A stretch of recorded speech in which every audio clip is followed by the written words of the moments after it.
La soberanía es el poder absoluto y perpetuo de una república, que no está sometido a las leyes de otro, aunque modere su poder por las leyes divinas y naturales y conserve las leyes fundamentales del reino.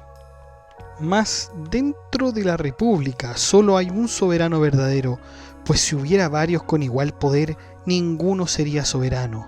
La soberanía es, pues, el alma del mismo Estado, aquello que le da forma y le permite perdurar, porque donde no hay soberanía, no hay república, sino simple confusión y anarquía.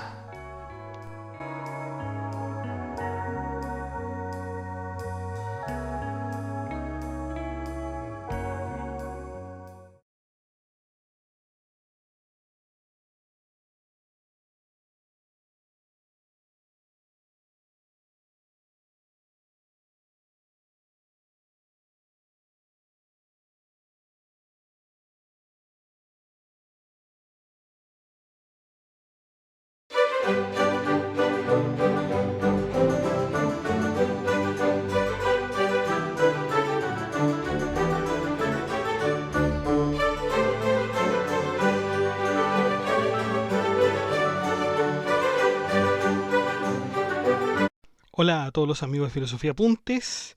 Estamos con este filósofo francés, Jean Bodin, vida y obra 1526 a 1596.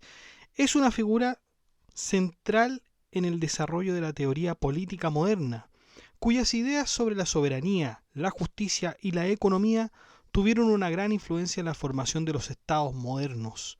Aunque algunas de sus ideas fueron radicales para su tiempo, su enfoque sobre el poder y la gobernanza siguen siendo relevantes en el pensamiento político contemporáneo. Sobre todo, muchachos, por la época, estamos en el siglo XVI, hay una controversia con respecto a las religiones, existe una iglesia reformada y por otro lado está el Estado. ¿Y qué papel juega el Estado en todo estos acontecimientos que están ocurriendo en el mundo? Porque fíjense que en la Edad Media y en el Renacimiento, en parte del Renacimiento, sobre todo el inicio, se consolidaron dos poderes en el mundo. Un poder es el poder espiritual, o digamos, o la dimensión espiritual, y el otro es el poder terrenal. Entonces usted se puede preguntar, bueno, ¿cuál de los dos es más importante? ¿Es más importante perder el espíritu o perder la cuestión terrenal? Siempre va a ser más importante el espíritu. Así se pensaba en la Edad Media, se pensaba en Grecia, en Roma, se piensa en el Renacimiento también, e incluso hasta el día de hoy se piensa que es más terrible perder el espíritu. ¿Mm? Y claro, porque el espíritu es aquella cosa que trasciende en nosotros. Y por supuesto que es la más importante. Entonces, entre sacrificar el poder espiritual y el poder terrenal, no hay duda, no hay duda. Sacrificamos el terrenal y ponemos todo nuestro esfuerzo en sostener el espiritual. Y es por eso que el Estado, que es el que se encarga de las cosas terrenales, tiene que coadyuvar al poder espiritual, que es la iglesia, que está representado por la iglesia. Así se sostienen las cosas. Pero ¿será tan así? ¿Será tan así que el Estado tiene que ir como un ayudante, como un escudero del poder espiritual? Bueno, la Santa Inquisición, por ejemplo, ya sea de parte de los católicos, de parte de los protestantes, protegía siempre o tenía siempre en vista el poder espiritual. ¿A qué precio? Bueno, el precio que ya todos sabemos. Si usted se quiere enterar de las cosas que pasaron en la Santa Inquisición, le recomiendo que vea y escuche mejor dicho, nuestro podcast. ¿Ya? Esa es la idea que podemos darnos con Jean Bodin, porque Jean Bodin es un estudioso del Estado. Es un estudioso del Estado. Así que sin más dilación, vamos allá.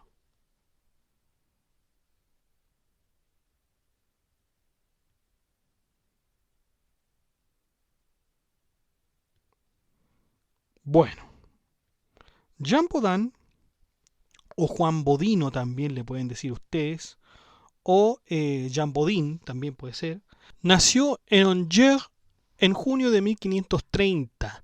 Era el cuarto de 7 hijos en una familia burguesa. Su padre, Guillaume Bodin, era comerciante y maestro modisto, mientras que su madre, Catherine Duterte, provenía de una familia con conexiones legales.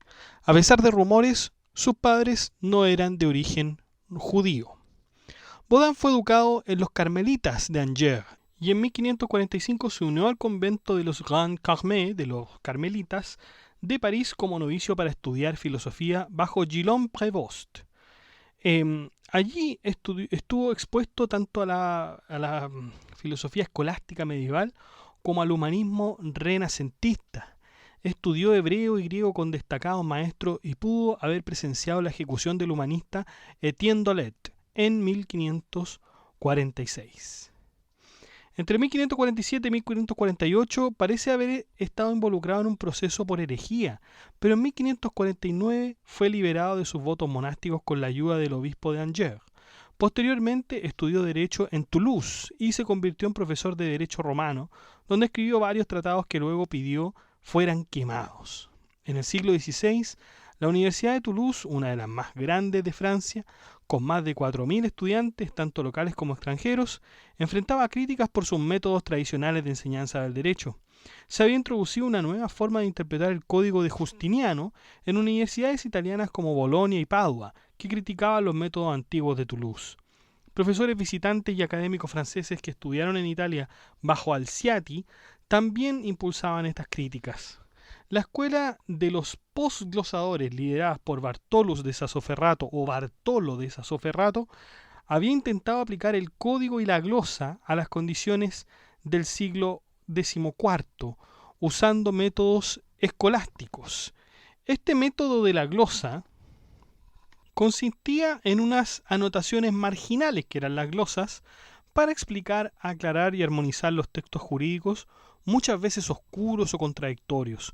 Su objetivo era preservar y transmitir fielmente el texto romano, adaptándolo mínimamente a las necesidades prácticas. Entonces, Bartolo de Sassoferrato, aunque respetaba y utilizaba las glosas como base, fue más allá del trabajo puramente exegético.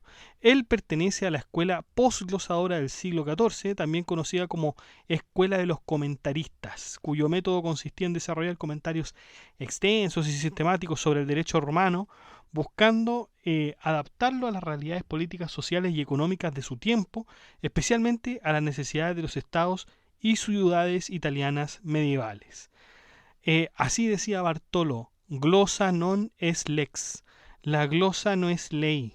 Y con esto dejaba claro que si bien las glosas eran herramientas útiles, no debían tomarse como normas jurídicas en sí mismas. La autoridad residía en los textos legales y en su correcta interpretación, no en los comentarios anteriores. Y esto le permitía mayor libertad para interpretar los textos jurídicos. Lo que estudiaba Bartolo de Sassoferrato era el derecho común, ¿ya? O el jus comune, como le dicen algunos, que fue un sistema jurídico que surgió y se desarrolló en Europa durante la Edad Media, especialmente entre los siglos XII y XIII, y estuvo vigente hasta la codificación moderna en los siglos XVIII y XIX. Y se llama común porque era el derecho que se aplicaba comúnmente en muchos territorios europeos, por encima de los derechos locales o particulares. Y estaba compuesto principalmente por el derecho romano, especialmente el Corpus Juris Civilis de Justiniano en el siglo VI, y el derecho canónico, es decir, el derecho de la Iglesia Católica basado en las decretales y otras recopilaciones eclesiásticas. Sin embargo, los humanistas del Renacimiento italiano como Laurentius Valla criticaban a los juristas por ignorar tanto el contexto en que surgieron las leyes como el valor de los estatutos romanos como fuente de conocimiento histórico. Humanistas como Politian y Bude buscaron reformar la enseñanza legal basándola en el conocimiento clásico. Alciati, influido por el humanismo y el derecho, promovió la importancia de la cultura y las historias clásicas para interpretar el Código de Justiniano. Enseñó este nuevo método en universidades como Avignon y Bourges, influyendo en profesores franceses como Cuyas y Doiren, quienes promovían un enfoque histórico en la enseñanza del derecho, situando los textos legales en su contexto histórico y en la obra de los juristas. Este método innovador colaboraba estrechamente entre humanistas y abogados, llevando a la proclamación de que la filosofía última era el derecho. En 1561 regresó a París para trabajar como abogado, justo al inicio de las guerras de religión en Francia, pero no tuvo mucho éxito en esta profesión Jean Bodin. Durante su estancia en Toulouse también se relacionó con influyentes figuras políticas que le ayudaron en su carrera. Jean Bodin, influenciado por el humanismo y su formación en teología y derecho, desarrolló un deseo de lograr una síntesis del derecho universal, integrando estos tres campos en una filosofía de la historia. Su interés por los métodos de enseñanza se evidencia en su obra Gratia Destitutenda in Republica Juventute, donde abogaba por la creación de una escuela de cultura clásica vinculada a la Facultad de Derecho, mostrando su enfoque hacia una educación que uniera el derecho con el conocimiento clásico y humanista. En 1562, Jean Bodin era abogado en el Parlamento de París y en 1566 publicó su primera obra importante, Methodus ad facilem historiarum cognitionem, que fue un éxito y requirió una segunda edición en 1572. En 1567 fue nombrado sustituto del fiscal del rey en Poitiers. Sin embargo, en 1569 fue arrestado por motivos religiosos y encarcelado hasta 1570. Durante ese tiempo publicó una obra sobre economía donde describió el papel dinámico del dinero, lo que le atribuyó el desarrollo de una teoría cuantitativa del dinero. En 1570, Carlos IX lo nombró comisario para la reforma de los bosques en Normandía, donde llevó a cabo su tarea con diligencia. En 1571 se convirtió en consejero del duque de Alençon y se mantuvo en ese cargo hasta la muerte del duque en 1584. En 1576 publicó su obra más importante, que es Los 6 libros de la República, una referencia clave en filosofía política, uno de los libros más famosos de Jean Bodin y el más utilizado en las cátedras de ciencias políticas. Bodin también participó en los Estados Generales de Blois en 1576, donde se opuso a la reanudación de la guerra contra los hugonotes. Vamos a ver quiénes son los hugonotes después. Esta postura le hizo perder el favor real y fue investigado por sus antecedentes religiosos. Además publicó textos sobre derecho, contribuyendo al desarrollo del derecho internacional público. En 1580 escribió sobre la demonomanía de los brujos o de las brujas, una guía que pedía penas severas contra los acusados de brujería. Tras la muerte del duque de Alençon, Bodin se retiró a Laon, donde asesoró al rey de Navarra y al marqués de Moix. Durante este tiempo sus posiciones políticas fluctuaron, apoyando a la Liga Católica y posteriormente a Enrique IV. Finalmente, Jean Bodin murió en 1596 en la ciudad de Laon, Francia, a causa de la peste, una enfermedad que asolaba a Europa en aquella época. Y aunque los detalles específicos sobre su muerte son escasos, se sabe que la peste fue una de las principales causas de mortalidad en el siglo XVI, y Bodin no fue inmune a su devastación. Bodin pasó sus últimos años retirados en Laon, donde trabajaba como consejero del rey de Navarra, el futuro Enrique IV, y como procurador del rey. A pesar de que fue una figura influyente en la política y en el pensamiento filosófico de su época, sus últimos días estuvieron marcados por una cierta retirada de la vida pública, probablemente debido al clima de incertidumbre política y las tensiones religiosas de la época, así como a las epidemias que frecuentemente azotaban las ciudades europeas. Murió sin que sus 2 hijos alcanzaran la edad adulta y también dejó una hija que padecía una discapacidad mental. Estos detalles personales, junto con su fallecimiento debido a una epidemia, reflejan las difíciles condiciones de la época en que vivió, incluso para figuras tan prominentes como él. Esa es la vida entonces, muchachos, de Jean Bodin. Es cortito porque no hay mucha más información. Lo que sí tenemos de información mucho más completa son sus obras. Vamos entonces con el pensamiento de Jean Bodin. Con respecto a la historia, Jean Bodin era apasionado por el orden y las clasificaciones. Publicó, como habíamos dicho, su Methodus ad facilem historiarum cognitionem, es decir, método para facilitar el conocimiento de la historia. Una obra que sitúa la historia en el centro de un proyecto filosófico de totalización del conocimiento.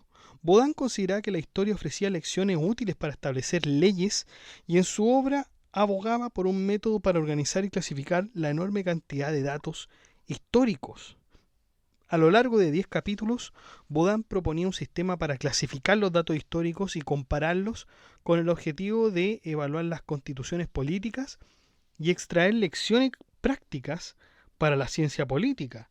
Rechazaba la intervención de la providencia en la historia y defendía la idea de que las acciones humanas estaban determinadas por la voluntad, lo que hacía posible identificar las leyes que rigen el devenir de las sociedades. Baudin también desarrollaba una visión cíclica de la historia, observando que las virtudes y los vicios, el conocimiento y la ignorancia, y el honor y la infamia se suceden en ciclos. Su método se alejaba de las interpretaciones de los antiguos humanistas, viendo la historia como una ciencia para comprender y mantener el poder, al igual que, por ejemplo, Maquiavelo. A pesar de algunas críticas contemporáneas como las de la Popelinière, que consideran que Baudin abarcaba temas demasiado amplios, su obra fue clave en el desarrollo de una historia universal y del comparativismo histórico, influyendo en obras posteriores como las de Voltaire o Herder también. Economía. Jean Baudin aborda el análisis económico en el 6º libro de los 6 libros de la República, aunque según Schumpeter, el economista, su pensamiento económico está apenas por encima de las ideas comúnmente aceptadas en su tiempo.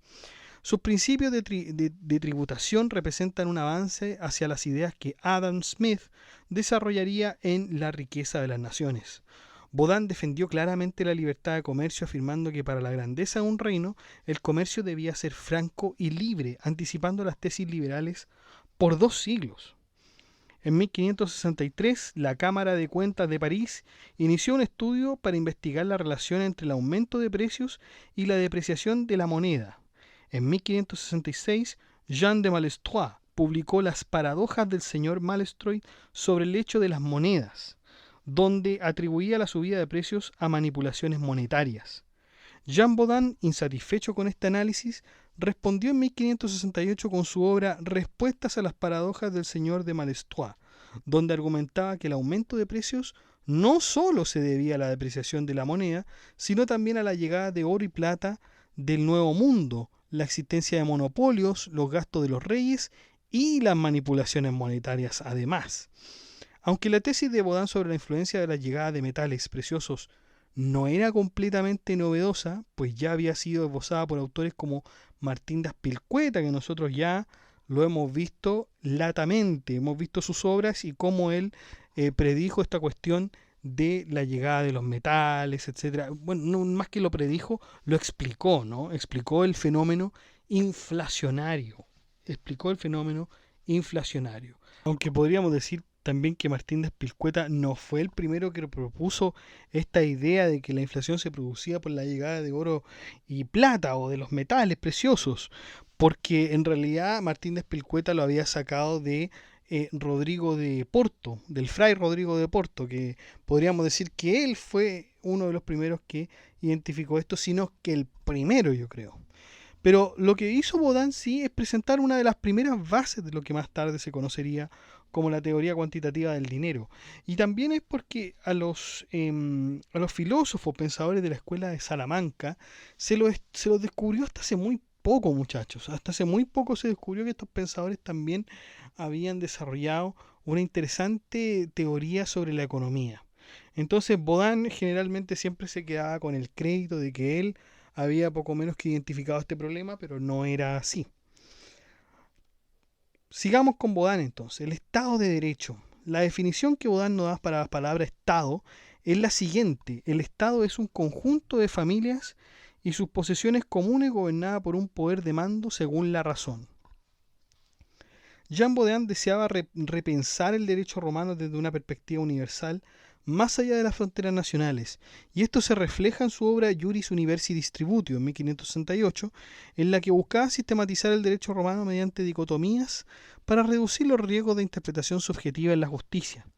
4 años después de la masacre de San Bartolomé, en medio de las guerras de religión, publicó los 6 libros de la República de 1576, una reflexión profunda sobre el arte de gobernar y la soberanía del rey como garante de la paz civil. Su obra, publicada en francés para llegar a un público amplio, está organizada en 6 libros que tratan Temas como la naturaleza del poder, los tipos de república, la relación entre el príncipe y sus súbditos y la justicia. La principal aportación de Baudin es su teoría sobre la soberanía, que concibe como un poder absoluto y perpetuo dentro del Estado. Baudin utiliza el término república para referirse a los asuntos públicos regidos por la ley, destacando que la soberanía reside en el príncipe y es ilimitada, salvo por las leyes divinas y naturales. Aunque introduce innovaciones al definir la soberanía, sigue manteniéndose dentro de una tradición ético-teológica. La soberanía no puede estar sujeta a limitaciones por otras naciones, lo que lleva a Baudin a teorizar la inmunidad del Estado, influyendo posteriormente en pensadores como Rousseau y Hobbes. Baudin también rechaza el nacionalismo, proponiendo una visión universalista en la que las diferencias entre pueblos se explican por factores geográficos como la latitud y no por el origen étnico. Desarrolla una teoría de los climas que influye en pensadores posteriores como Montesquieu y afirma que las migraciones y la mezcla de pueblos han diluido las purezas raciales, con la excepción de los hebreos. En el ámbito político distingue entre Estado y gobierno, argumentando que un Estado puede ser monárquico, aristocrático o popular, mientras que el gobierno puede ser mixto, y esta distinción le permite analizar las diferentes formas de república y las características del poder monárquico. Además, Baudin defiende la subordinación de la mujer al hombre en la esfera política y familiar basándose en la ley natural y divina. Por último, su noción de justicia armónica, inspirada en el pitagorismo y la filosofía de Platón, sostiene que la organización social debe buscar la armonía entre sus componentes de la misma manera que en la música. Para Baudin, esta justicia armónica se alcanza mediante el mérito individual, lo que permite el ascenso social basado en las virtudes y no en el nacimiento, como lo ejemplifican figuras históricas como Bertrand du Guesclin y Michel de l'Hôpital. Soberanía.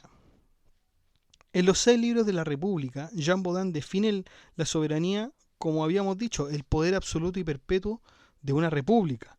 El soberano es quien tiene la capacidad de dictar leyes sin recibirlas de otro, no estando sujeto a leyes humanas escritas, aunque sí a las leyes divinas y naturales. Baudin aclara que ningún soberano está por encima de estas leyes universales. Esta distinción de soberanía, la verdad que es amplia y ha perdurado a lo largo de la historia, aunque ha sufrido variaciones, especialmente en relación con quien detenta el poder soberano, ya sea el pueblo, la nación o el Estado. Una de las cosas más importantes a la hora de ver la figura de Jean Baudin es compararlo con otros teóricos del Estado u otros teóricos de la política. ¿Y quién ha sido uno de los máximos exponentes de estos estudios? La verdad es que, por lo menos en el blog y en la historia de la filosofía, tendríamos a Nicolás Maquiavelo. Jean Baudin y Maquiavelo fueron dos pensadores claves del Renacimiento cuyas obras han tenido un impacto duradero en el pensamiento político occidental. Ambos escribieron sobre el poder y la política, pero lo hicieron desde perspectivas y contextos diferentes, lo que les llevó a formular teorías distintas sobre la soberanía, el poder y la gobernanza. Veamos las diferencias. Maquiavelo escribió en un contexto de inestabilidad política, con estados en conflicto, recordemos Italia, y la amenaza constante de invasión extranjera. En su obra El Príncipe está destinada a ser un manual pragmático para gobernantes, con el objetivo de que mantuvieran y consolidaran el poder en circunstancias adversas.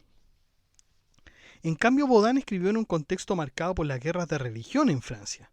Su obra principal, Los 6 libros de la República, busca no solo consolidar el poder monárquico, sino también proporcionar un marco teórico para la soberanía y la unidad del Estado que garantice la paz y la estabilidad a largo plazo. Maquiavelo sostiene que el poder debe ser mantenido a toda costa, incluso recurriendo a la crueldad y el engaño si es necesario. La moralidad es secundaria al éxito político, lo que lleva a su famosa frase que es mejor ser temido que amado si no se puede ser ambos. Baudin, aunque también se enfoca en la consolidación del poder, su visión está más relacionada con el aspecto de la soberanía como un poder absoluto, pero sujeto a las leyes divinas y naturales. Para Baudin, el soberano debe actuar de acuerdo con la justicia y el poder absoluto no significa que sea arbitrario. Para Maquiavelo, El Estado es como un medio para que el gobernante mantenga su poder y control. No le interesa tanto la forma de gobierno, sino más bien cómo el príncipe puede usar su poder de manera eficaz para lograr la estabilidad. En cambio, Baudin ve al Estado como una estructura que necesita soberanía central para sobrevivir. Su idea de la república se basa en un concepto legalista, donde el poder debe regirse por la ley y la soberanía reside en una autoridad absoluta, pero sujeto a las leyes divinas. Maquiavelo no se enfoca tanto en la legitimidad y la soberanía desde una perspectiva jurídica. Para él la legitimidad del poder depende de su capacidad para mantener el control y el gobernante debe adaptarse a las circunstancias para sobrevivir.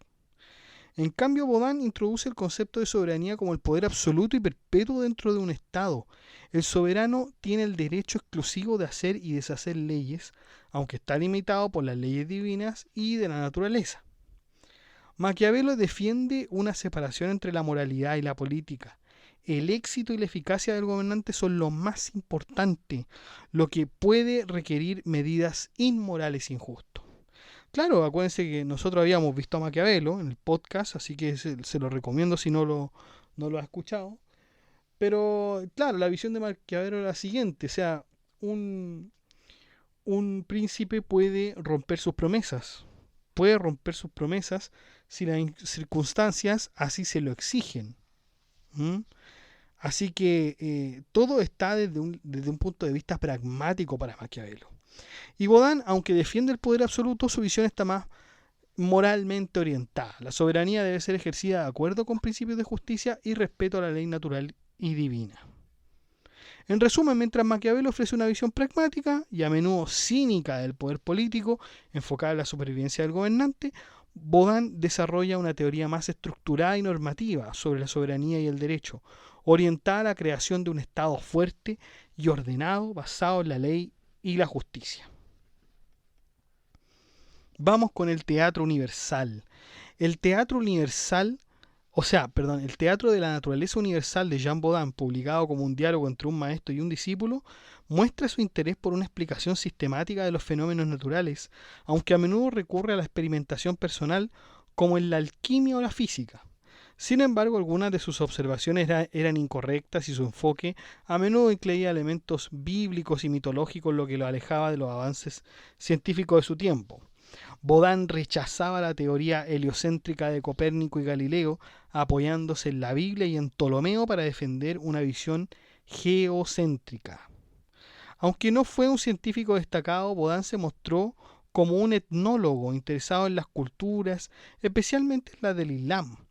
Reconoció aspectos positivos de la religión musulmana, lo que reflejaba su apertura hacia otras creencias. En su obra busca ver una finalidad divina en todos los aspectos de la naturaleza, interpretando el mundo como un reflejo de la voluntad de Dios. El teatro, que es esta obra que acabamos de decir, fue menos popular que otras obras de Baudin y recibió críticas especialmente por su orientación anti-aristotélica y su interés por el judaísmo, aunque fue bien recibido en Europa Central. Su falta de interés en las matemáticas y su enfoque tradicionalista limitaron el alcance de su filosofía natural, en contraste con figuras posteriores como Francis Bacon y Descartes, quienes fundaron la ciencia moderna. Baudin veía la filosofía natural como un medio para superar los conflictos políticos y religiosos de su tiempo a través de la admiración compartida por la creación divina. Vamos con el absolutismo. Absolutismo. Jean Baudin es considerado uno de los principales precursores del absolutismo francés, gracias a su teoría de la soberanía desarrollada en su obra Los 6 libros de la República. En esta obra, Baudin establece las bases filosóficas para un poder monárquico absoluto, un concepto que influiría profundamente en el desarrollo de las monarquías absolutas en Francia, particularmente bajo los reinados de Luis XIII y Luis XIV. Su concepción de la soberanía como un poder supremo, perpetuo e indivisible, fue una de las primeras formulaciones teóricas del absolutismo en Europa. La idea central de Baudin es que el poder soberano reside exclusivamente en el monarca, quien no debe estar subordinado a ninguna otra autoridad dentro del Estado. Según Baudin, el soberano tiene el derecho de hacer y deshacer leyes, lo que implica que el monarca es la fuente suprema de la legalidad en su reino. Aunque Baudin reconoce ciertos límites teóricos a este poder como las leyes divinas de la naturaleza, su definición de soberanía implica que el monarca no está obligado a desobedecer las leyes que él mismo ha promulgado. Y esta visión del poder absoluto, donde el rey tiene la última palabra en todos los asuntos del Estado, es uno de los pilares sobre los que se construyó el absolutismo francés. Otro aspecto fundamental de la teoría de Baudin es que el soberano debe tener control exclusivo sobre las decisiones fundamentales del Estado, como la legislación, la justicia, la guerra y la paz, sin interferencia de otras instituciones o cuerpos intermedios como la nobleza o el parlamento. Esta concentración de poderes en manos del monarca es lo que diferencia la monarquía absoluta de otras formas de gobierno mixtas o limitadas. Para Baudin, el soberano actúa como árbitro supremo y su poder debe garantizar la estabilidad y el orden en el reino, lo que resulta crucial en el contexto de las guerras de religión que sacudían a Francia en ese momento. Aunque Baudin no vivió para ver la plena implementación de sus ideas, sus teorías sobre la soberanía sentaron las bases filosóficas y legales que inspiraron a los monarcas absolutos de Francia, como Luis XIV, quien encarnó la noción de monarquía absoluta con una famosa frase: "El Estado soy yo. L'État c'est moi". Así, Jean Baudin es visto como un precursor clave del absolutismo al proporcionar una justificación teórica para la concentración de poder en manos de un monarca fuerte y soberano, libre de las restricciones impuestas por otros poderes o instituciones. Brujería. Baudin aboga por la persecución y castigo severo de las personas acusadas de brujería. Y esta obra refleja tanto el contexto histórico de la época, marcado por un gran miedo y obsesión con lo sobrenatural, como las creencias personales de Baudin sobre el peligro que representaban los brujos para la sociedad. Baudin consideraba que la brujería era una amenaza grave y real para el orden social y político, y sostenía que los brujos eran agentes del diablo que debían ser erradicados. En el libro de la demonomanía de las brujas, propone un enfoque legal y riguroso para enfrentar este problema, sugiriendo que los jueces debían ser especialmente rigurosos y que las pruebas contra los acusados, incluso si eran escasas o dudosas, no debían ser desestimadas. Defendía además el uso de la tortura como un medio legítimo para obtener confesiones. A diferencia de otros pensadores de su época que podrían haber sido más escépticos sobre la existencia de la brujería, Baudin estaba convencido de la realidad de los poderes malignos y creía que las brujas tenían la capacidad de invocar fuerzas sobrenaturales para dañar a la sociedad. Y esta postura lo situó como uno de los defensores más vehementes de la persecución de brujas, contribuyendo así a la intensificación de los procesos judiciales por brujería en Europa. Uno de los casos más conocidos es el de Jeanne Arvilliers, nacida en 1528 en la localidad de Berberie, Francia. Fue hija de una madre vagabunda, descrita como prostituta y bruja. En 1548 ambas fueron arrestadas en Senlis por acusaciones de brujería. Su madre fue ejecutada en la hoguera, mientras que Jeanne era condenada tras confesar y arrepentirse. Recibió azotes y fue desterrada. Posteriormente, Jeanne llevó una vida nómada, ofreciendo supuestos servicios mágicos a cambio de dinero. De hecho, se casó en Laonnois y tuvo una hija llamada Rosalie. En 1578 fue arrestada nuevamente, acusada de causar la enfermedad y muerte del granjero François Prudhomme mediante brujería. Durante su juicio, presidido por Jean Baudin, confesó haber sido iniciada la brujería por su madre a los 12 años y haber mantenido una relación con el diablo, participando en aquelarres y realizando hechizos. De hecho, confesó haber tenido relaciones sexuales una vez a la semana con el diablo en forma de un apuesto galán. Baudin le preguntó si había asistido a algún aquelarre y Jean contestó: solo una vez, y fue en espíritu. Después volvió a unirse a mi cuerpo junto a mi marido, que en la cama roncaba un tanto. Y a esto Jean Baudin responde: ¿ven cómo las brujas, cuando van al aquelarre, su cuerpo no se mueve? Baudin establecía: no se halla dentro del poder del príncipe perdonar un crimen que la ley de Dios castiga con pena de muerte, como en la brujería. Además, aquel príncipe que perdonase crimen semejante insulta a Dios, pues el delito atenta muy gravemente a su majestad. Aquellos que dejasen escapar a las brujas de su castigo o que no castiguen con el extremo rigor que merecen, pueden tener la certeza de que serán dejados de la mano de Dios y quedarán a merced de las brujas que defienden, y aquel país en que esto ocurra será azotado por graves pestes, hambres y guerras. Ningún brujo o bruja debe ser absuelto, aunque sea muy difícil culparle, baste una suposición razonable para hacerlo. Baudin respalda la doctrina de la tortura para obtener confesiones de las acusadas de brujería. Sin embargo, cuando Jean, bajo tortura, confiesa falsamente debido al dolor, él ordena que se le apliquen aún más tormentos. Al final, Jean agradece al tribunal por el trato recibido, evidenciando la ironía de la justicia de la época. El delito de brujería sería establecido gracias, de hecho, a las ideas de Jean Baudin. ¿Qué hay de Jean Baudin con respecto a la religión? Jean Baudin fue oficialmente católico, una afiliación que mantuvo durante su vida en el contexto de las intensas guerras de religión en Francia entre católicos y protestantes. Sin embargo, su pensamiento y su obra mostraron una notable apertura hacia otras creencias, lo que ha generado debate sobre sus convicciones religiosas personales.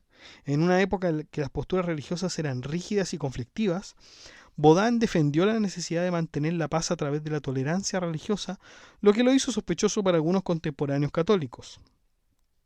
Uno de los aspectos más interesantes del pensamiento religioso de Baudin es su simpatía por el diálogo interreligioso. En su obra Coloquio de los 7 sobre los secretos de lo sublime, Baudin puso en escena a representantes de distintas religiones, catolicismo, protestantismo, judaísmo, islam, entre otras, para discutir cuestiones teológicas. Y este enfoque refleja su creencia en que ninguna religión tenía el monopolio de la verdad y su llamado a la tolerancia religiosa. Esta actitud lo alejó de la ortodoxia católica dominante de su tiempo, que consideraba herética cualquier forma de ecumenismo o sincretismo religioso. Aunque Baudin mostró un gran interés intelectual en el judaísmo, no hay evidencia de que haya practicado esta religión. A veces se ha especulado que sus creencias se inclinaban hacia el judaísmo o el protestantismo, debido a su cercanía con ciertos círculos intelectuales y su postura de tolerancia. Sin embargo, estas teorías siguen siendo objeto de especulación y no hay pruebas concluyentes de que Baudin confesara una fe diferente al catolicismo. Lo que sí es claro es que su pensamiento religioso fue plural y abierto, marcadamente distinto al dogmatismo que prevalecía en su tiempo. Jean Baudin jugó un papel significativo durante las guerras de religión en Francia, esas guerras que se llevaron a cabo en 1562 y 1598. Fue un periodo de conflicto, como habíamos dicho, entre católicos y protestantes, que eran los hugonotes. ¿Quiénes eran los hugonotes?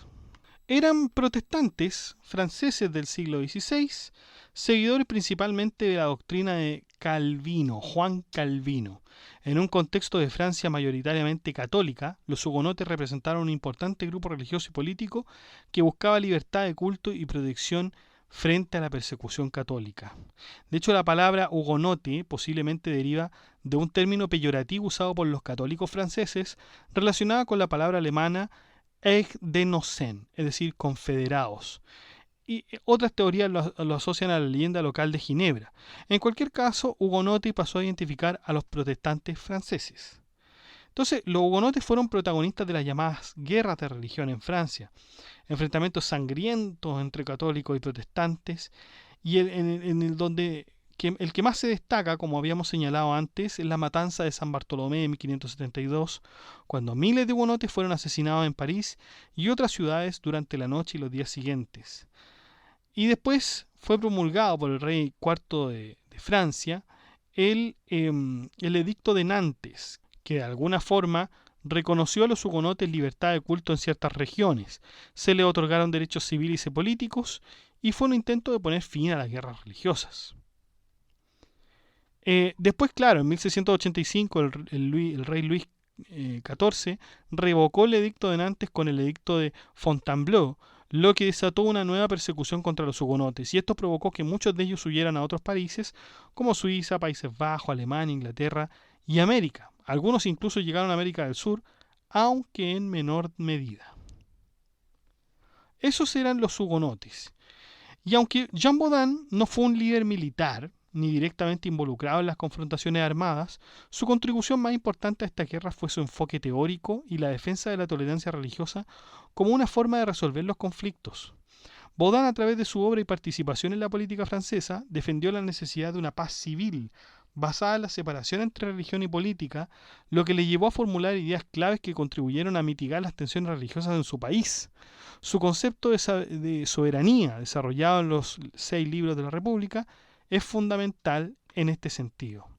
Para Baudin, el rey debía ser el garante de la paz civil, pero no como líder religioso, sino como un árbitro neutral, que mantuviera el orden y la estabilidad sin imponerse en cuestiones de fe. Esto era particularmente relevante en un contexto donde el consenso religioso había desaparecido y las luchas entre católicos y protestantes eran realmente encarnizadas.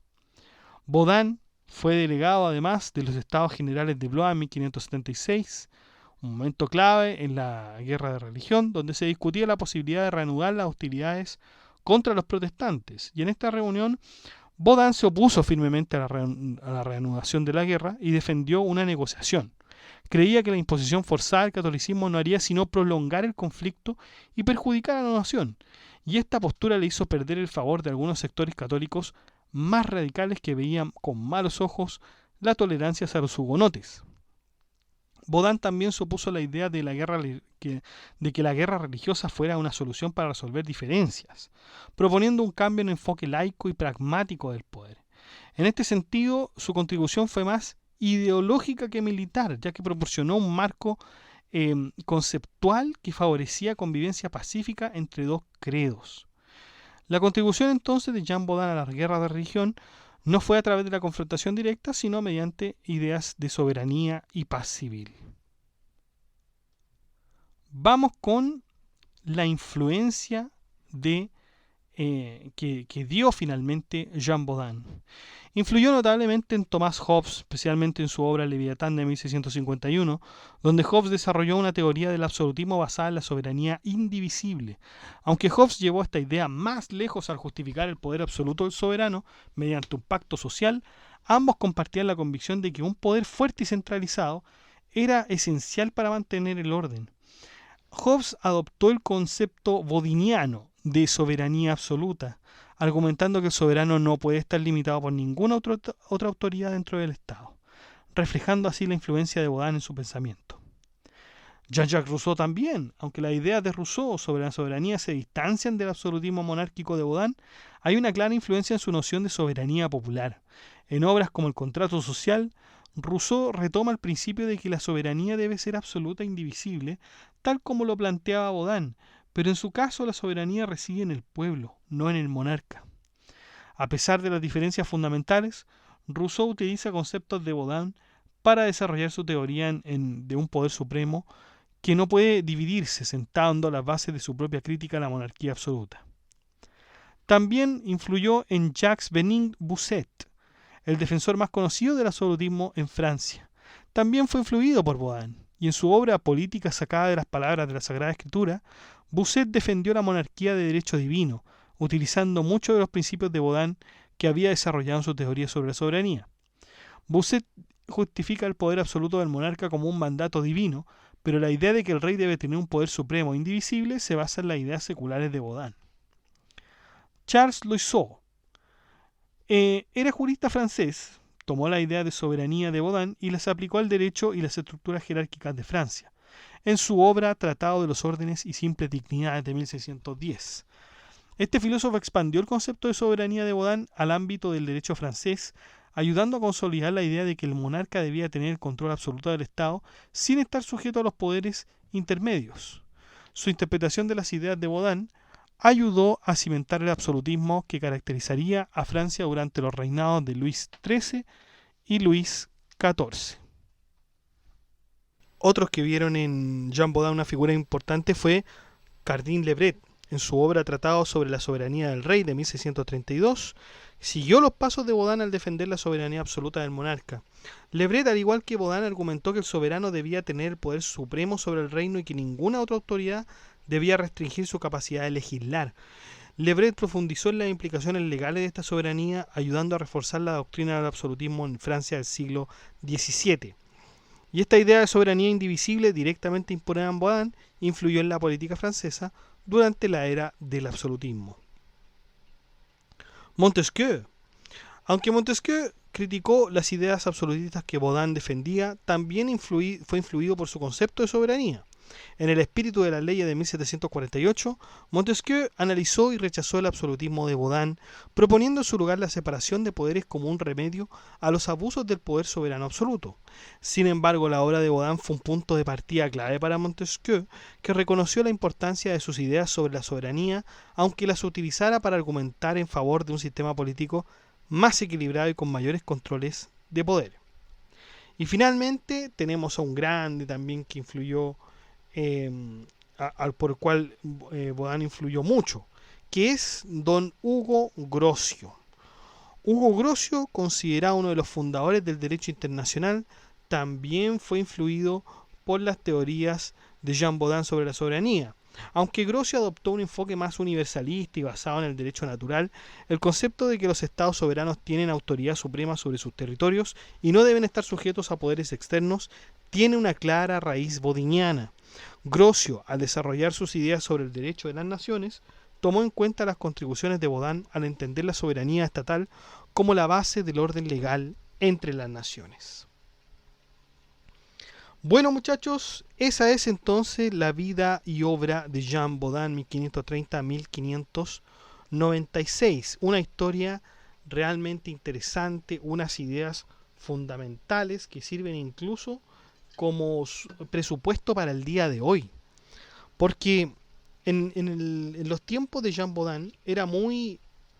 el Estado tenía un nivel muy subsidiario, como habíamos dicho en la introducción.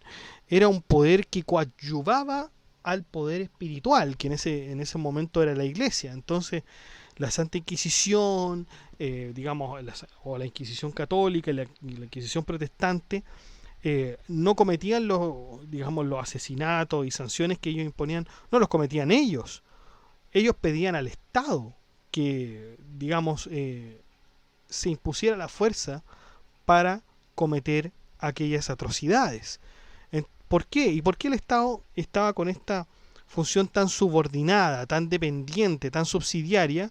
Bueno, porque entre el poder terrenal y el poder espiritual, el más importante es el poder espiritual, y ese poder espiritual estaba bajo la figura del Papa, o estaba bajo la figura de Lutero, Juan Calvino y los demás protestantes. Esa era la idea que primaba. Entonces Jean Baudin, cuando ve esto, cuando ve esta situación grave y evidencia las consecuencias de la guerra de religiones, entre católicos y protestantes, él dice, ¿saben qué? Esto no lo podemos repetir, esto no puede volver a pasar, tenemos que parar esta guerra. ¿Y cómo vamos a pararla? Bueno, reduciendo el poder de las religiones y aumentando el poder estatal, dándole más atribuciones al Estado, dándole más participación, dejando de ser algo subsidiario y tener cada vez más independencia. Esa era la idea de Jean Baudin. Por eso decía él que el monarca debía tener el poder absoluto. O sea que esto no era una idea simplemente de teoría de un pensador o un intelectual que se puso a redactar un día cuestiones del Estado o que alguien lo mandó a investigar el Estado, no. También fueron por cuestiones prácticas que él pudo evidenciar en su época. Por eso él clamaba también la tolerancia religiosa, porque entre más se exacerbaba que esta religión tenía la razón y la otra también, entonces los conflictos nunca iban a desaparecer. Por lo tanto, la tolerancia religiosa y hacer que las religiones, digamos, y los grupos y comunidades vivan en paz, eso iba a prolongar la paz. Y eso es una de las cosas que más le importa al Estado también. Una de las cosas que era imposible lograr según Maquiavelo, porque acuérdense que Maquiavelo decía que el príncipe, siempre los príncipes, los reyes, los monarcas, los gobernadores, etcétera, siempre vivían en conflicto, rompían sus promesas, actuaban con violencia, y Maquiavelo, al observar esto, decía, bueno, pero esa es la naturaleza de los hombres. El príncipe es así y está bien que sea así. Si ya metió la pata, bueno, metámosla hasta el fondo, decía Maquiavelo. El primero que pega, pega dos veces. Si había algún ejemplo de paz en algún gobierno, imperio o monarquía, Maquiavelo siempre citaba a César Augusto. Ahí estaba la Pax Romana o la Pax Augusta, que él tanto decía, que era absolutamente excepcional, porque el hombre en realidad es, bueno, Maquiavelo nunca dijo que el hombre era malo, ¿ah? Pero por todos sus textos se puede presumir que sí pensaba aquello. De hecho, también en muchos de sus textos decía Maquiavelo, el hombre de lo primero que se acuerda cuando ve a otro hombre es de lo malo. Es de lo malo. Entonces, el hombre siempre es culpable, el hombre siempre tiene esta cuestión de salvarse a sí mismo, y el príncipe debe actuar así porque esa es su naturaleza. Ujú. En cambio, Jean Baudin, pasado el tiempo, dice, no señores, esto no tiene que ver tanto con el príncipe, con la figura del príncipe, sino que tiene que ver con un ámbito de tolerancia y paz. O sea, el Estado que es exitoso no es el que tiene un monarca que hace lo que quiere y que la justicia, digamos, estaría representada en él, sino que es aquel que logra la paz, que logra la justicia. Ujú. El tema es que, claro, dar el poder absoluto a un monarca, como lo propone Jean Baudin, también resultó a la larga ser peligroso, ¿no? También resultó ser peligroso. Quizás no lo vio Jean Baudin con sus propios ojos, porque esto pasa en siglos posteriores. Pero la verdad es que esto ocurre así. Ahora bien, este concepto de soberanía también es bueno porque da independencia a los estados, da una robustez al Estado para no ser disminuido frente a otros, ni frente a la comunidad también, que las personas, digamos, sientan que están en un lugar en el que no van a ser atacados, no van a ser despojados. ¿Ah? Y ahí está la soberanía. Yo me voy a sentir seguro en un país mientras ese país resulte que se pone de pie y que no deja que nadie lo amedrente. ¿Ah? Pero se dan cuenta que lo de Jean Baudin es más como país que como gobernante, que como lo decía Maquiavelo. ¿Y cómo están las cosas ahora? Ahora ya no hay una lucha entre el Estado y la Iglesia. ¿En qué consistirá la lucha ahora en este año 2025? Parece ser que la lucha es entre el mercado y el Estado, ¿o no? Parece que sí. Pero bueno, eso lo vamos a ir viendo en el desarrollo de todos estos grandes autores de la filosofía en Filosofía Apuntes. Les dejo entonces el WhatsApp de la comunidad para que podamos conversar estos temas, discutir algunas cosas, o también en el grupo de WhatsApp para que se enteren de las últimas novedades del podcast y del blog.